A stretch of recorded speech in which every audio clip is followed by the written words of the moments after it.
Welcome to episode 23 of Building Blocks with Brendan. Today, we connect with Saarim, the founder and CEO at Influence Digest. Saarim has always been an entrepreneur. We go over a little bit about his story, how he's actually never worked a typical 9 to 5, but has always found a way to create work for himself and to develop businesses all the way from high school, from mowing lawns to what he does today. We go over his approach to business, really how he views getting a job done, as well as some of the struggles that come with being a solo entrepreneur or having to create work for yourself. What he currently is doing is working with individual coaches or consultants to help them grow their business through the power of digital marketing and finding unique ways to allow these individuals to attract new clients. We go over his story and how, in fact, the initial business he worked on all came from a school project where the goal was to create $1 of revenue. How he chose to do it was through digital marketing, creating a website that got over 1 million viewers throughout the program. From there, he's been able to grow his business and really grow his personal brand in many different ways to allow other individuals to learn from him to really grow their own consulting and marketing businesses. Hopefully you guys enjoy this episode, learn a bit more about the world of coaching, as well as how you as an individual can really grow and develop your own personal brand to help get more customers, but most importantly, to create a better social awareness for the products you are trying to sell. So thank you so much for hopping on this podcast. I guess to start off, introduce yourself and kind of what you're working on today. Yeah, man. First of all, thanks for having me. I really appreciate it. My name is Saarim Asady. I am the founder of Influence Digest, and what we are is we are an online coaching company. We help other online business owners, mainly coaches, consultants, actually go out and get more clients organically through Facebook and LinkedIn marketing. So that's been my focus for the last while, many years. So my story goes way back. I'm sure we'll go into detail, but just to summarize it, I ran an agency for almost 4 years, did really well with that, and then transitioned into this coaching business now, which is helping others. Because since I've been doing this, a lot of people have been asking me, how do I start my own online business? How do I go out and get high paying clients? How do I go out and do all this? So I started with one client, started helping him out, and then we grew him to $20,000 a month. And that was kind of like my turning point when I realized, like, oh, wow, like I can help people. And then, but I'll go into more detail as we go into all this. Trust me, I have a lot of short stories to share about this, and hopefully I can give your audience some value on how they can start their own business as well. Oh, for sure. And what's really interesting is, like you said, you've done a few different things to kind of get to where you are today. Mm-hmm. Would you always consider yourself an entrepreneur since like a young age? Like, were you always selling stuff, trying to start businesses, or was it something that just really happened organically? That's a good question. No, I've always been an entrepreneur since like day one. Like when I was 9 years old, I remember like we just moved to Mississauga.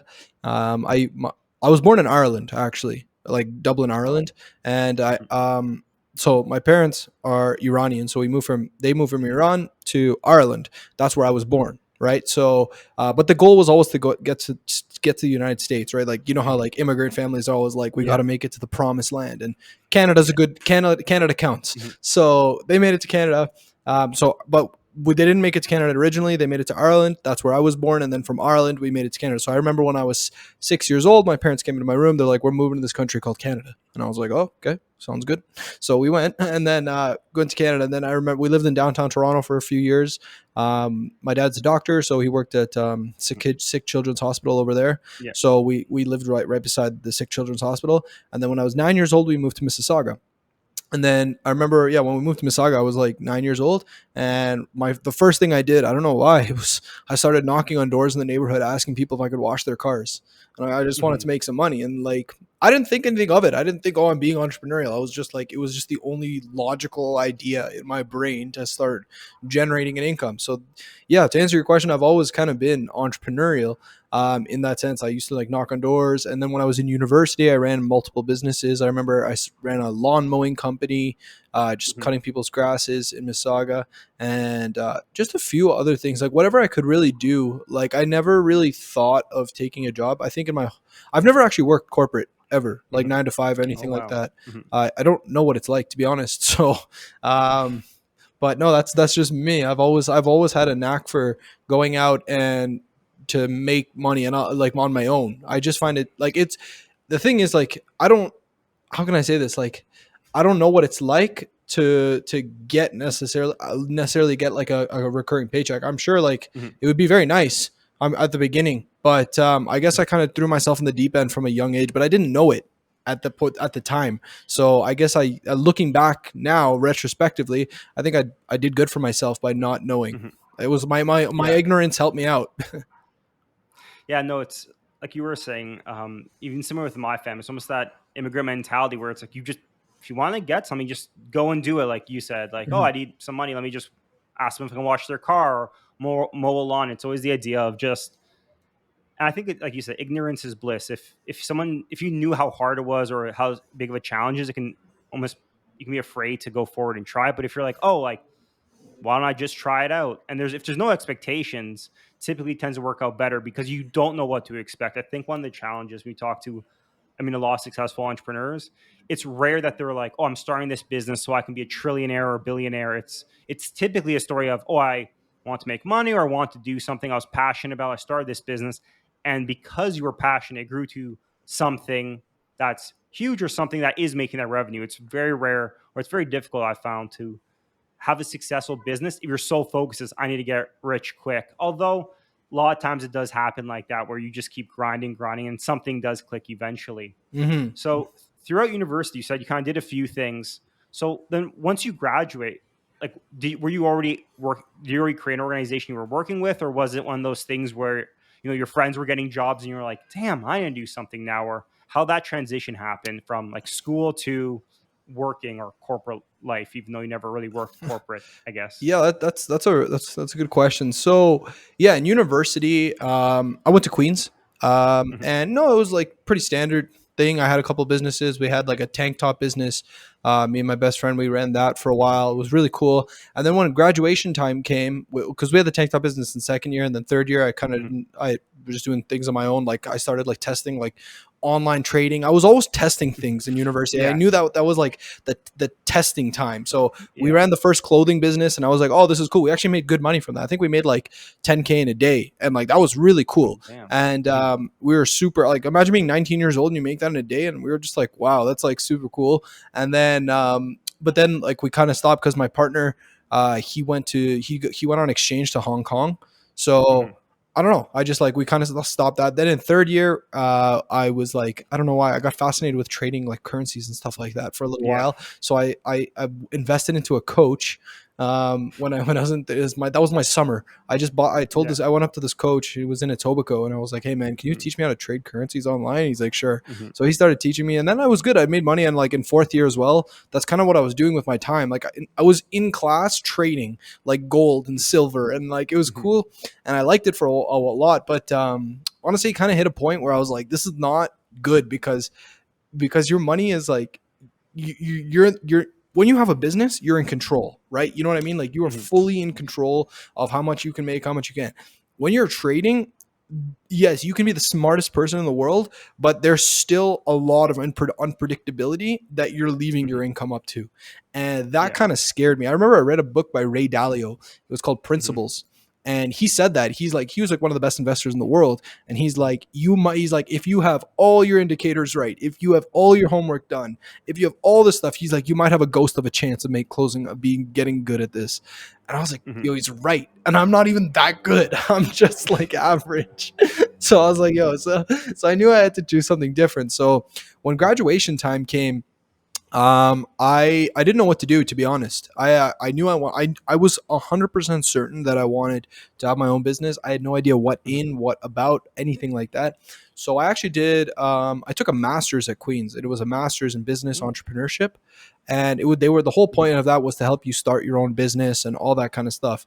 And to be honest, I just used that time. Like the material that we learned in the program was like so. Like it wasn't like actually like because it's so broad, right? They can't teach you Yeah. like digital marketing.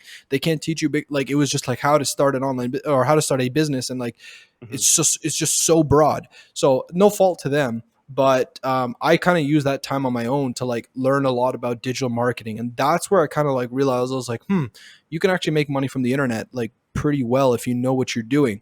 So Hmm. that's kind of where I started. And what happened was I thought about, okay, what's the easiest or fastest way I can generate an income and grow this business? And what I realized was if I set up a blog, because part of our part of the program that we were doing in our masters was instead of a thesis, you have to create a business, and the business should generate, I think it was like $1 in income to prove it, like that it was legit. And you can't Yeah. do like Kijiji or eBay or anything like that.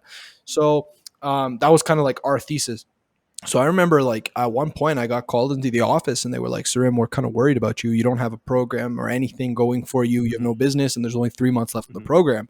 So they were kind of putting the fire on me, like kind of like not threatening me, but kind of saying like, yo, like we have a reputation to keep ourselves, like we're the Yeah. top business school, all this stuff. So you better have something good for us.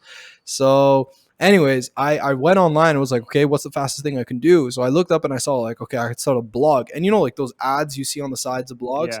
So I looked, you get $1 for every like 1,500 views.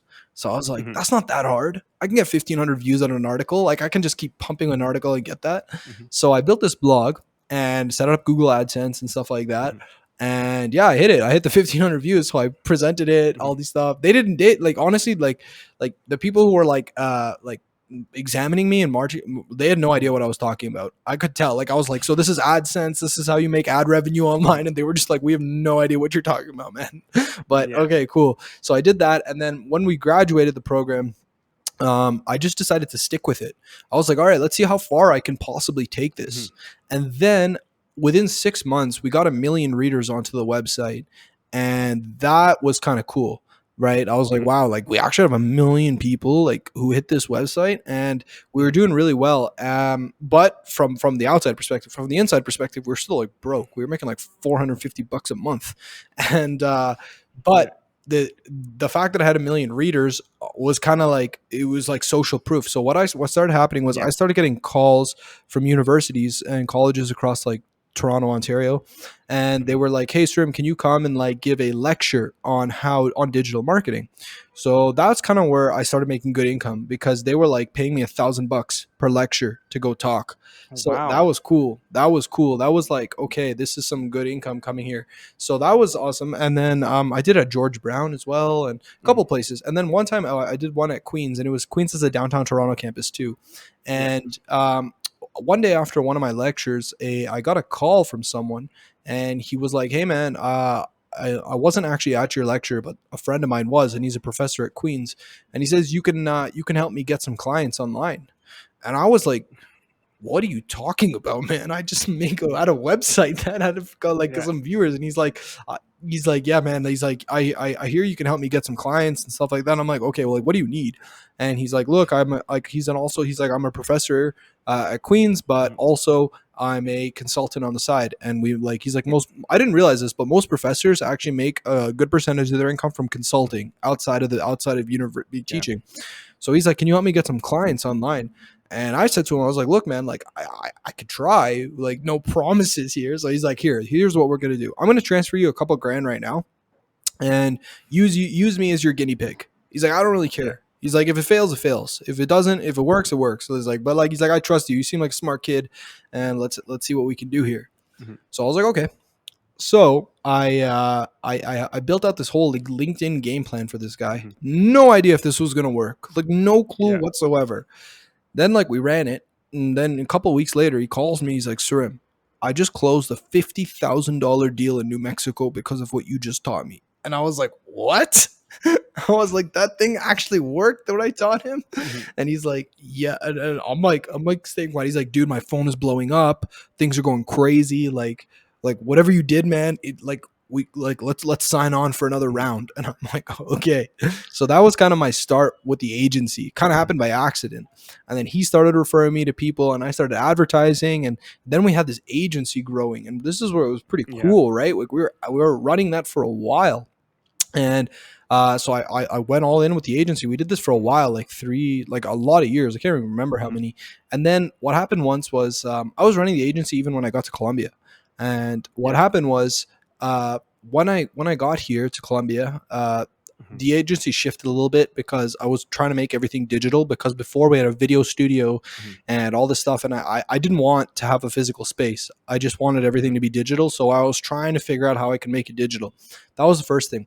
Then while we were rolling, I got a call from one of my friends from Queens. Well, he wasn't even my friend at the time. He was just a kid I knew, like just a name I knew, right? Like just some, know, those guys from university, you just know them, but you've never actually spoken to them.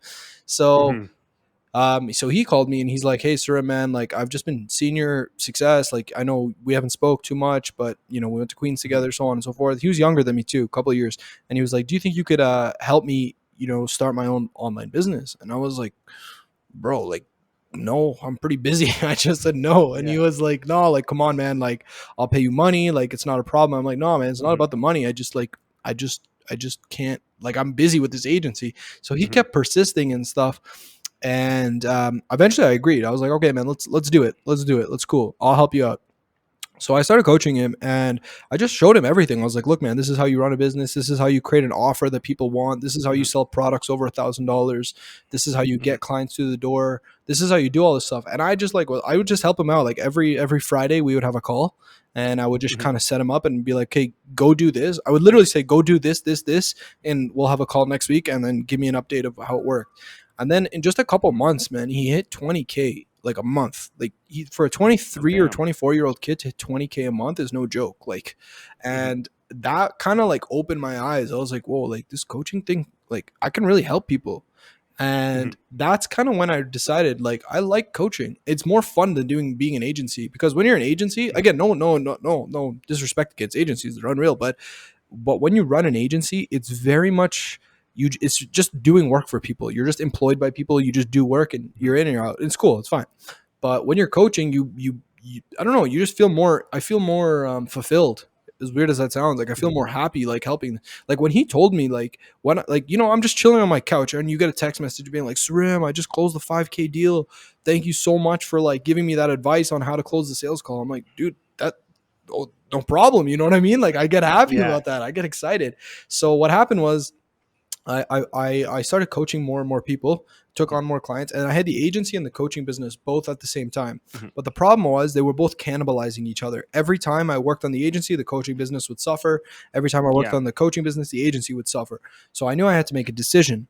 So it was pretty easy decision to be honest. I was like, I'm way more fulfilled coaching, way more fulfilled. So I cut Hmm. the agency, gave my clients to other people, and Hmm. I just went all in on the coaching and we've done like really well. We've helped a lot of people. I think we've helped like 10, 15, 20. I don't know, like a lot of people have Hmm. hit like multiple six figures with our coaching now. Oh, wow. And yeah, no, it's awesome. Like just like our clients are, they're so varied. Like I have this lady from Florida, she's doing Hmm. really well. Like I've like, well, like it's funny, most of my clients actually are like over 50. They're like very new to online marketing and stuff like Hmm. that, so they come to me and they're like, oh Sarim, like I'm a mindset coach, I'm this kind of coach, can you help me out? Hmm. And then like I always tell them, I'm like, guys, like my goal for you is to get you to six figures and we're going to get you Hmm. there, but I need you to put in the work. So it's kind of like we Yeah. build a team effort and then we help and grow and scale these businesses. So that's Hmm. kind of what's brought me to this point.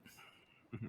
That's so interesting, especially how you said mostly the people you work with are like above the 50 or at the 50 age mark. Hmm. Because if you read anything around there, it's like when do most people start their successful like $1 million business? I think the average age is like in the late 30s, early 40s. So like everyone, it's always promoted or you always see everywhere. It's like, oh, young 22-year-old billionaire, young $20 billion billionaire.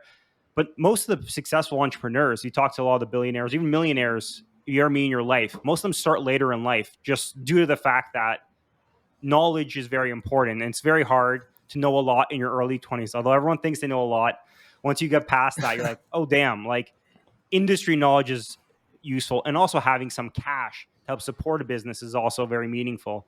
So it's Hmm. very interesting how you said most of your clients are in, you know, older. And I think that is most probably more likely from how when our most I'll say successful businesses started, which is always an interesting fact. I never knew for the longest time. I always thought it was young people in their 20s, but in the real world, it's not as sexy or as nice. It's mostly people in their 30s who had many failures in the Right. past.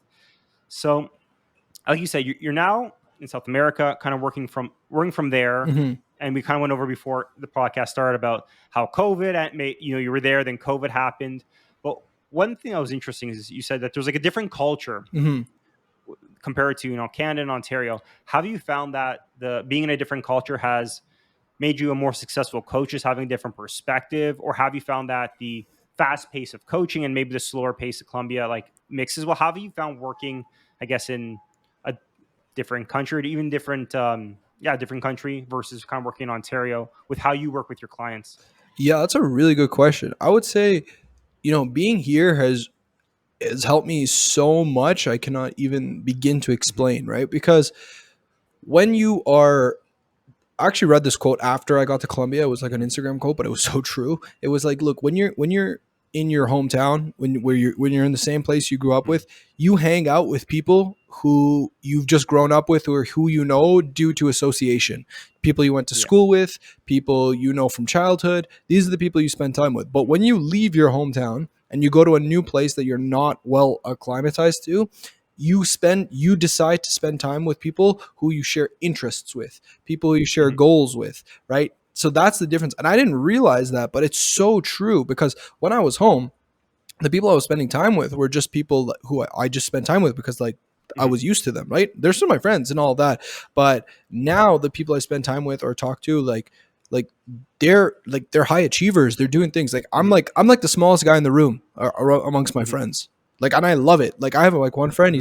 He's 22 years old and he's making like 400K a month, and Hmm. he is like, I learn from him and I'm like, wow, like I'm always, my mind is so much more expanded. So that's one huge difference that I've learned from living here in Colombia is like, I you spend more time with people who you share values with and interests with. That's one. Number two is the culture, right? Here is, when your parents tell you, oh, like I used to like walk like 2 kilometers to school, I used to do Yeah. this. I see that now firsthand. Hmm. I actually see that, like, and like you see a lot of like poverty here, man, and it Hmm. hurts me. It hurts me, like, you know what I mean, like for example, I'll be coming back from a restaurant or something like that, and then Hmm. like there's people like with squeegees just like trying to like clean your car window for like Hmm. 5 cents, and you feel sad, and like but it's kind of funny, but not funny, but it's kind of ironic, because like, my whole life my dad was always like, you should really respect the things that you have, like you don't know where we Hmm. came from, all these like, typical immigrant parents kind of Yeah. like ideals that they tell you, and you always acknowledge it, right? When you, even Hmm. in Canada, you acknowledge it, but you don't Hmm. actually know what they're talking about until you've actually Hmm. lived there. I've visited Iran before, right? I've been there many times, Hmm. like 1 week, 2 week, 3 weeks at a time. But to actually be there for a sustained period of time, to see the day to day life of people, to see the day to day struggles of people, the Hmm. day to day problems, that kind of stuff is different. There's certain problems here that don't exist in Canada, right? Hmm. And there's like some areas here in this city that I'm in Hmm. where the government just, they don't acknowledge their existence, so they have to Hmm. figure out their own water, they have to figure out their own plumbing. Like in Canada, for example, it's illegal for them to cut your services. It's illegal in Canada for them to like cut your water and stuff like that. They'll do it here in a heartbeat. They'll do it. They don't even Hmm. question. Like, for example, this happened to me the other day, which was, it's more of a modern day problem, but it Hmm. still matters. Which is, in Canada, if you go over your data, you just get charged more, right? Here, I Yeah. went over my data. I didn't know. I thought you just get charged more. They just cut me off. So I was in the middle of the Hmm. street and I was like, yo, I can't call an Uber. I don't know where I am.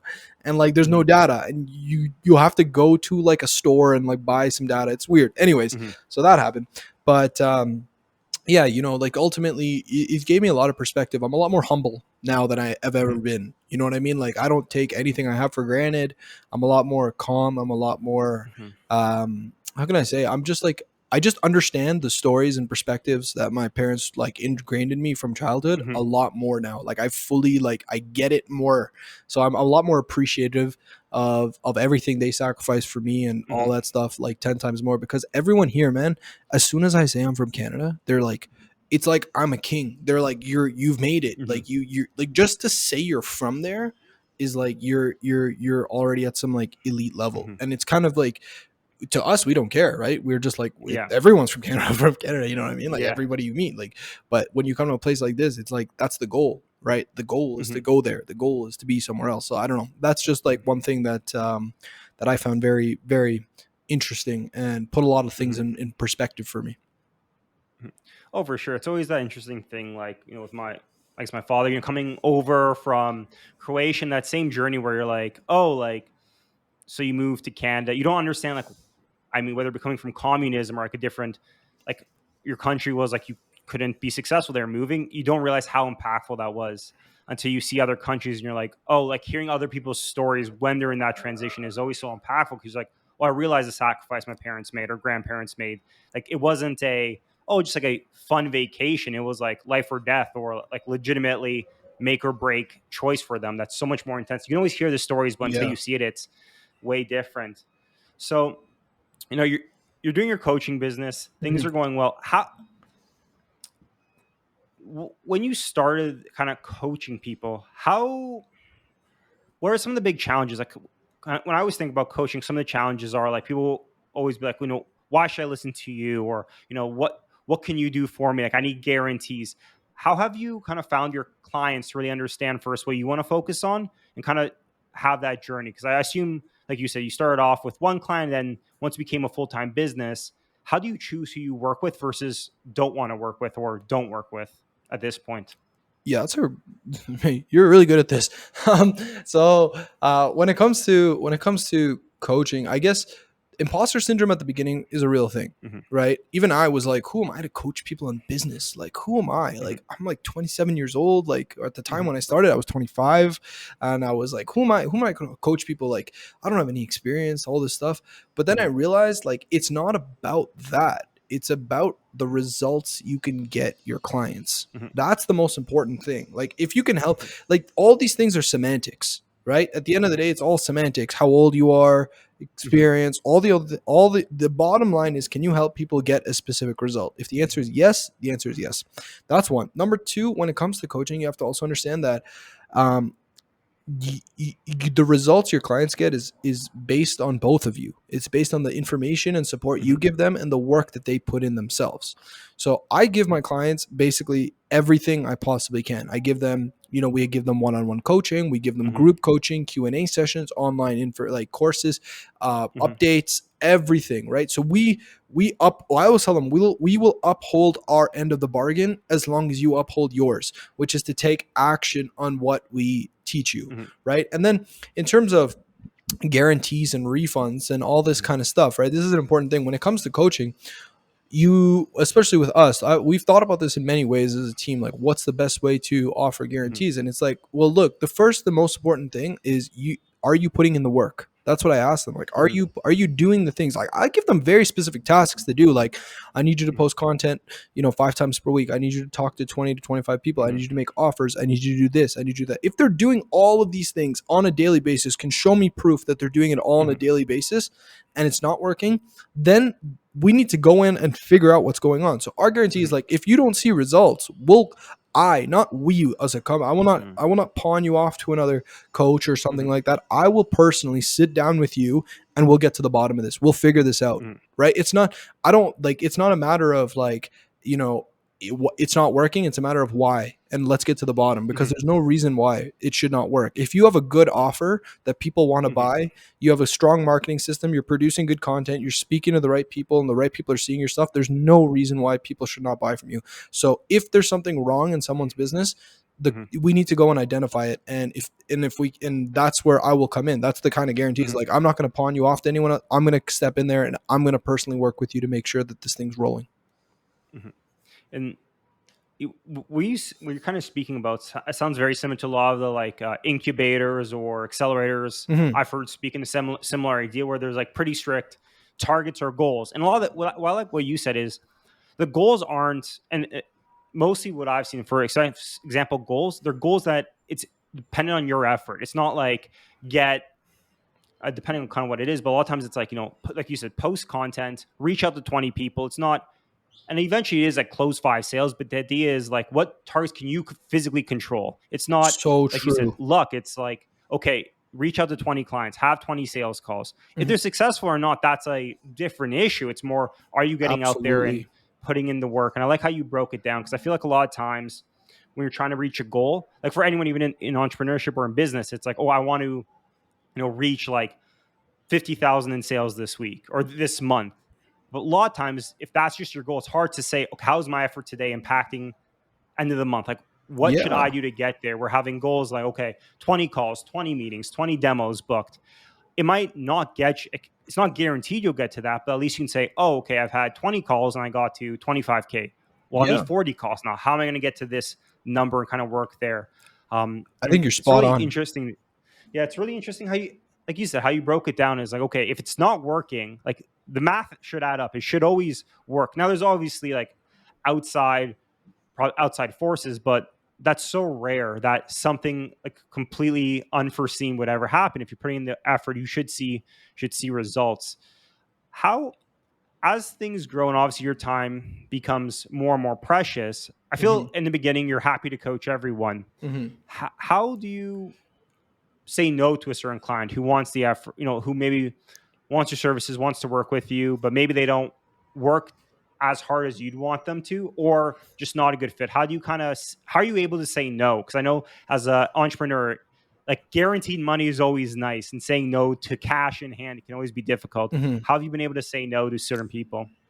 Yeah, that's so. First, I want to take a step back for what you said earlier about Hmm. the inputs outputs. I think that's the most fundamental thing in business that I have learned, and I think that's not echoed enough. Is that in Hmm. business there's inputs and outputs. Inputs are the things that you can control and do, and outputs Hmm. are the things that are the results and you cannot control. And the problem is too many people focus on the outputs and not the inputs. So, for example, inputs are how many messages can you send, how many people can you how many people can you talk to? How many offers can you make? How many Hmm. pieces of content can you post? These are all inputs. Outputs are how many sales did you generate? How many people Hmm. said yes to your offer, right? People are always worried about how many sales did I make, but the real question is how many pieces of content did you post? How many messages did you Hmm. send? So I just wanted to really echo that because I can anyone ever watching this, if you ever find yourself stuck in business, just look at your inputs. Am I doing Hmm. the right inputs? Okay, so I just wanted to address that. Now we'll go back to Yeah. the other thing. So if I'm working with someone, if I'm on a sales call with someone and they are not the right fit, I'll personally just try and check their values. Right, that's Hmm. the most important thing for me, is because I've had calls with like, I wouldn't say arrogant people, but I've had calls with people who have kind of come off as like scammers to me. And they're Hmm. like they've kind of like I'm like, wait, so let me get this straight. This is what you're selling here.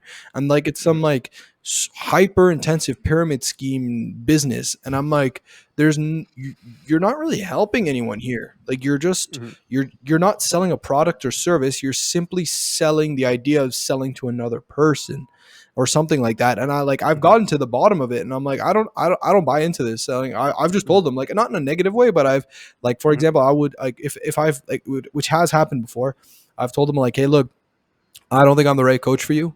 I Hmm. think there might be someone else who would be, Hmm. but I don't want to bring you into the program and it's not the right fit. So Hmm. I just want to be very clear with you, and I just say no, because, and I feel better off that Hmm. way too, right? Because I don't want to work with people who are going to cause problems for others or scam others, right? Like it's just it Hmm. goes against my values, right? Like I'm not about that at all.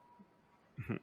And I think that makes a lot of sense. I feel like a lot of times when it comes to any business, and I feel this, you speak to anyone, you always hear about it. It's like when you starting out, you want every customer, but you forget how like one bad customer can poison the well. Like you're like, Yeah. yeah, we'll agree to what you want. Like I work with a lot of tech startups where they're like, one customer wants like, I want this feature, and it doesn't really go what if your main products, A, they want you to focus on B, and you're like, well, that doesn't really focus on our values or the intention of our product, but we want the cash. We'll focus on them. Hmm. Then a year down the line, they're still the biggest pain. You're still helping them, and you're taking Oh away from your yeah. main business. And it's so much effort a lot of time. And then you realize, you know what, that like $1,000 was nice, but it wasn't worth all the pain and agony it's caused down the road. And I think that's very similar. That no matter what industry you're in or what customers you work with, it should always match with your values and what you want to focus on, Yeah. because the effort it comes with, like someone trying to sell another crypto pyramid scheme, you're like,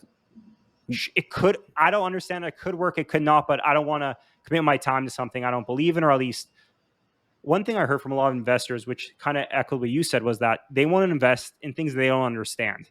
And I Hmm. think that is something that's very smart. If you can't understand it, although you might be able to help them, it's hard for you to really help them to fully understand like how you can add value. If you can't understand, you're expecting them to sell to other people. And that's always so tricky, especially when a lot of times it's like a lot of money on the plate, or you're like, damn, like I if they're telling me what is true, it could be worth millions. But then you look Yeah. at the numbers and like, this makes no sense to me.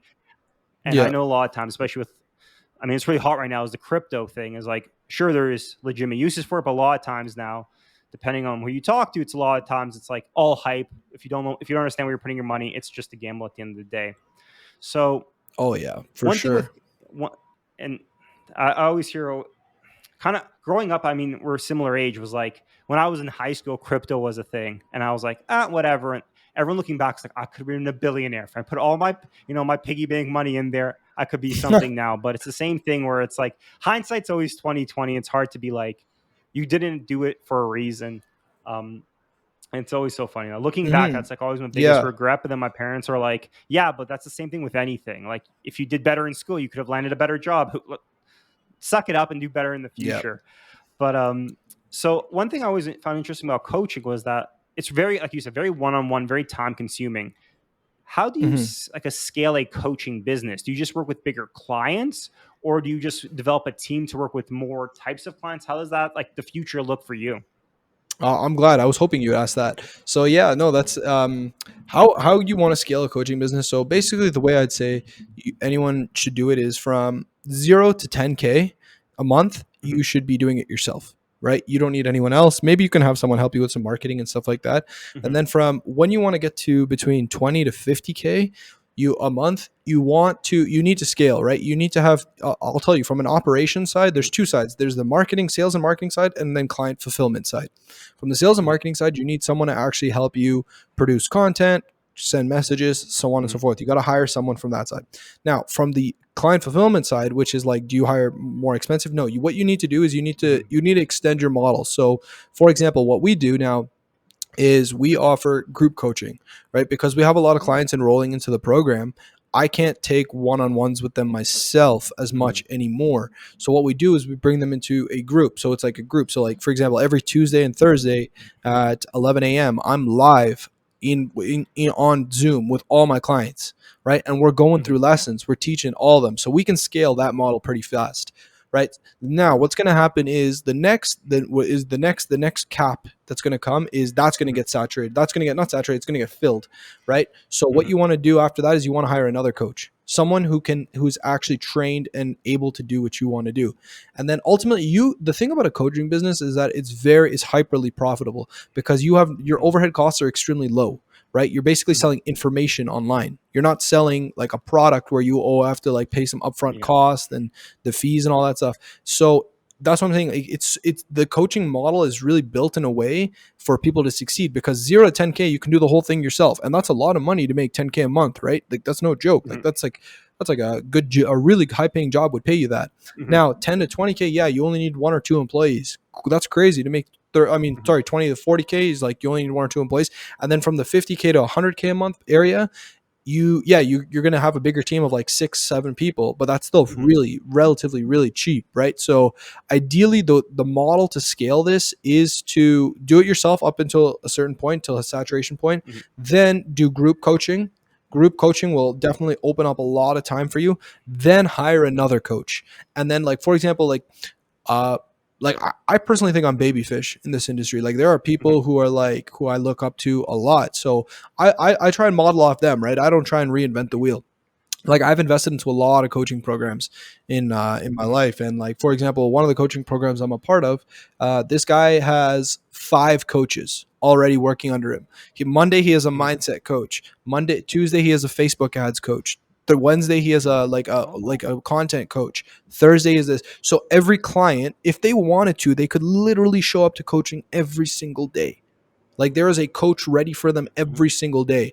So that made me realize I was like, okay, that I get it now. It makes sense what's going on Hmm. here. Like it actually makes perfect sense. So that's kind of where the model I want to grow want to scale my business to is like Hmm. I want to find the best possible coach, let's say even in mindset, who actually can help Hmm. people eliminate self-doubt, and because all these things are real, like imposter syndrome, putting yourself out Hmm. there, people get scared about. I do too. Like sometimes I'll put Hmm. out content and like it won't get a lot of like engagement. I'll be like, is something wrong with me? So to have a coach, Hmm. and I know I'm not the only one who feels that, right? So Hmm. if I could have a coach, let's say Monday, who could help people with mindset, and then like Hmm. Tuesday, someone who has like the online marketing expertise that I do, go and coach, Yeah. and then Wednesday I can be there, and then Thursday someone else. So therefore, you can basically operate a whole Hmm. coaching business, like an easily a 7 figure coaching business, um, and pull yourself fully out of the equation too.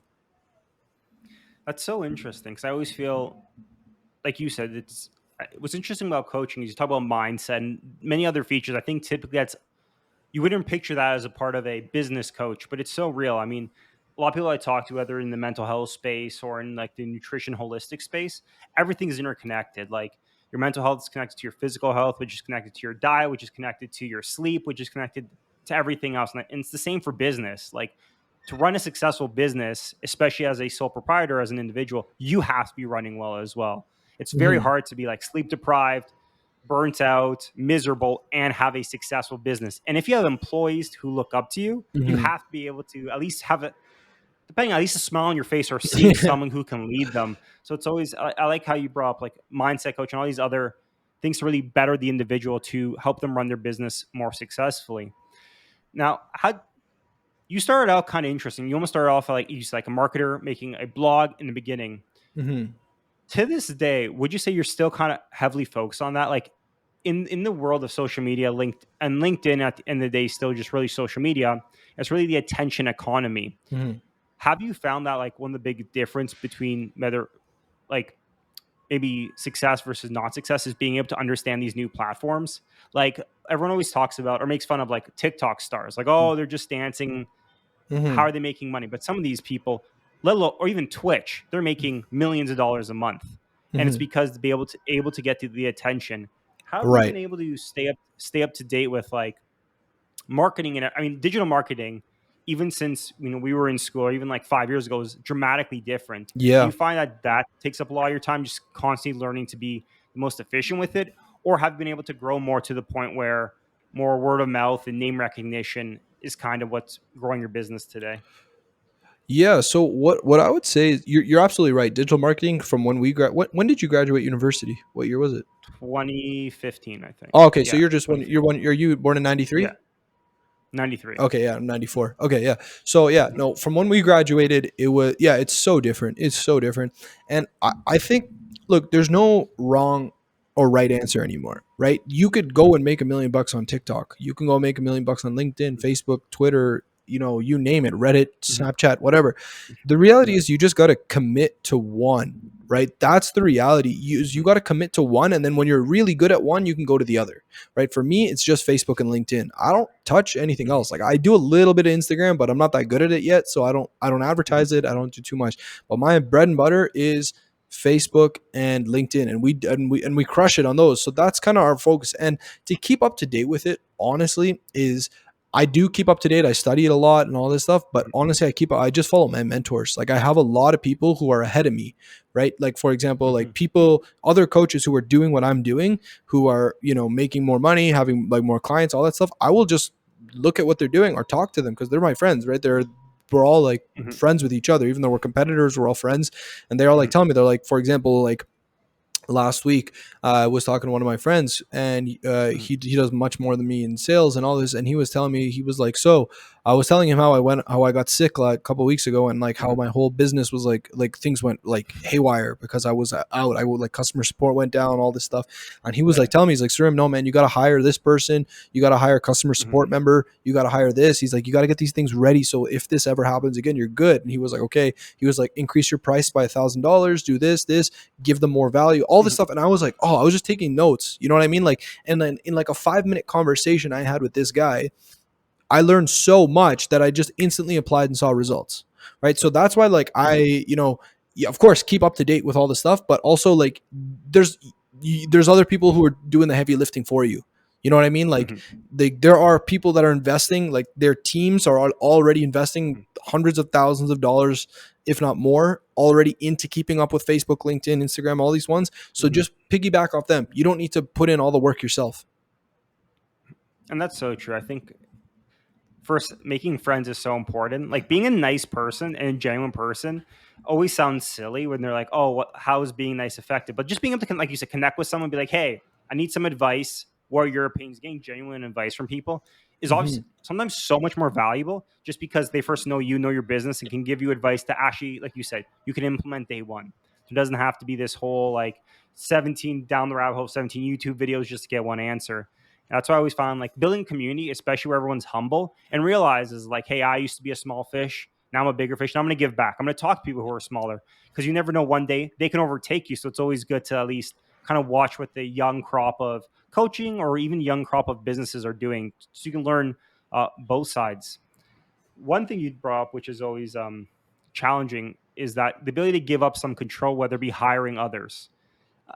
Especially with coaching, I would assume there's a lot of like you and your coaching, like it's you as a brand, you as a person, and how it impacts the individuals you're working with.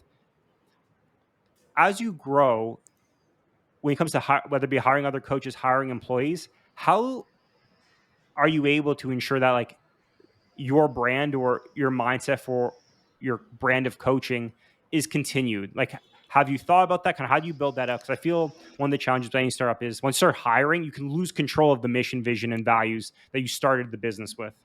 Yeah, that's a really really good question, and I'm just entering that phase right now Mhm, where we're scaling, we're bringing on people, and I'm dealing with that. And the one thing that I'm doing is I'm whenever I hire someone now is I want to make sure that they're aligned with the mission already. Like mhm, I ask them, like, do you find value in what I offer?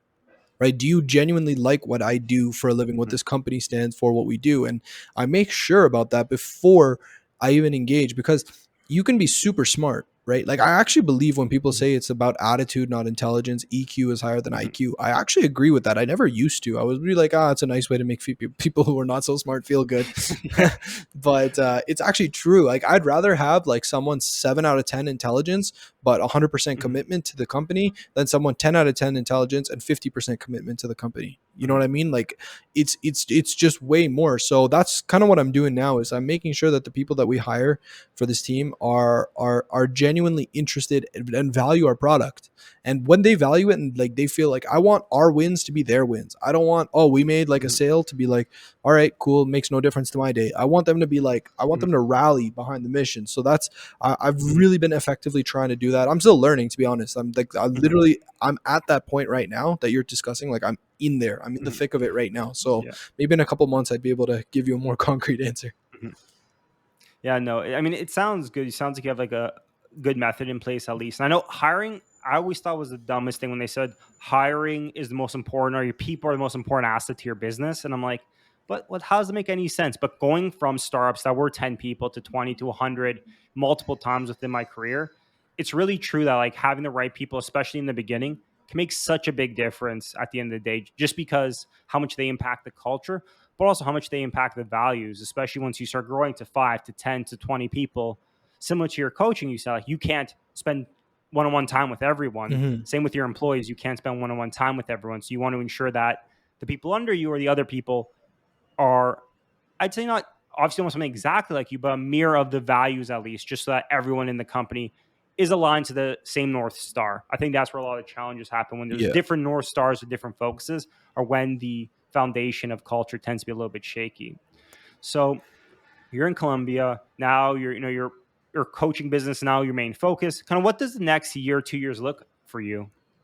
That's a really good question, man. I really want to scale this. I want to become one of the biggest names in the coaching industry, right? Like Mhm, there are some big names. I don't know if you know, like Sam Ovens, Dan Henry. Like mhm, these are the guys who are like the big dogs in the industry, and I want to be up there. I know that I have the skills, the talent, mhm, the results. I know I can get up there. So that's really where I'm going hard. I want these next 2 years to build a team, lock in, and get us to the top, and then when we're there we'll see. But right now for these next 2 years I want to become like the best in the coaching industry because I know how much we can actually help people. I actually know like I could pick someone up off the street, and if they actually wanted to I can help them set up their own online coaching business mhm, and help them like make at least 5-10K a month. Like I know I can pick anyone off the street if they wanted to and make it mhm, happen. That's how much like that's how confident I am in what we offer. mhm.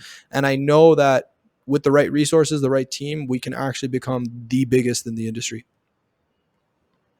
And I mean, even the way you speak about the passion is really there. Like just genuine wanting to help individuals kind of make a name for themselves. I guess what differs different coaches. And this could just be because I'm newer to the whole industry of Hmm. online, coaching is what is the difference between a good coach and a bad coach or even a great coach? Like what is from what you've seen working with so many and kind of seeing the industry from the inside out, what are the differences between the different levels of coaches? Well, I read my friend actually told me this one quote, and I'll never forget it. He said, "People don't invest in the coaching; they invest in the coach." Right? That's why it's so important when it Mhm. comes to online coaching and stuff that you put your personality out there, because that's who people are going to invest into, the coach, not the coaching. I would say that's secondary. The most important thing is the results, right? Who it's at the end of the day, it's who's getting better results for their clients. That's who's going to win in the long term, right? I can't tell you how many people are coming into this industry right now with like zero experience, zero anything, and are just saying, "Hey, I run a business coaching business, and we'll help you hit like 10K a month." Like I can't tell. Like probably, I'm not lying. Like 150 accounts are being made daily of people teaching this stuff. So, at first I would get very frustrated. I was like, bro, like these people are just like sabotaging the industry. You know what I mean? Like it's Yeah. bothering me. But now I realize, like, you know what? At the end of the day, it's all about results. And like these guys, I know, like, I mean, if they're getting the clients' results, all the power to them. But at the end of the day, it's Mhm. that. Like this week, like in the last 3 days alone, I've had, hold on, Pythia, one client closed 3K in a single deal. She Mhm. teaches people how to write books, or not teaches people. So Mhm. she's a ghostwriter. She Mhm. writes books for people. So if you wanted to write a book, she would write it. She closed Mhm. a 3K deal. Another client closed a 2,500 deal, and another client closed a 3K deal. Like this has all happened in the last 72 hours, Yeah. right? And like to me, that's like this is like that's crazy. Like I love to hear that. Mhm. Like to get a text message being like, "Sarim, it worked. Thank you so much for your advice. Like it Mhm. actually pulled through." I was like thank you. Like that stuff to me, like I'm Yeah. telling you, like it fires me up. Like 3K was like, okay, now you can like go to nice restaurants with your family this month. You can go chill Yeah. chill out. You can go do some stuff. So that's really, I want to be able to help as many people as possible. And like I was saying, the clients who I could, like we have clients who are like our age, you know what I mean, a good chunk, Mhm. but I don't know why the majority that are attracted to me are a bit like 40 or up, I'd say. And Mhm. I feel like the one message I try and send to them is like, it's not too late. It's like, Mhm. you didn't miss this digital marketing train. In fact, I will show you how to do it. I will show you Yeah. how you can do it, because our method is not complicated. It's actually very, very simple, right? There's certain like marketing has never changed from the history of time. I always try and Yeah. tell people that, right? It's never changed from ancient Mesopotamian times, from how religions were formed, how countries were formed. Mhm. It's always been the same. Awareness, hook, indoctrination, buying phase, right? First, you like think about how Mhm. like Christianity was made. Awareness. People started preaching this thing. Okay, Mhm. first you generated awareness. No one actually believed in it, but there was awareness. Then Mhm. there was a hook. You offered something to them. Then there was Mhm. the indoctrination. Now you've gotten these people to believe in you a little bit. Then what's the buying phase when people started converting? Right? That's Yeah. that all religions work like that. Islam too. Islam, what did they do? Mhm. There was the awareness. They started preaching the religion. What's the hook? They said they will, if you join our religion, we'll lower your taxes. Okay, there you go. That's the hook. Now Mm. you got the indoctrination. Boom. Now people are starting to believe in the religion. What happens next? Mhm. Dude, people start converting. Like this is like it's been happening from the beginning. So no one's late. Marketing will never change. It'll always be these four steps: awareness, hook, indoctrination, Mhm. buying phase.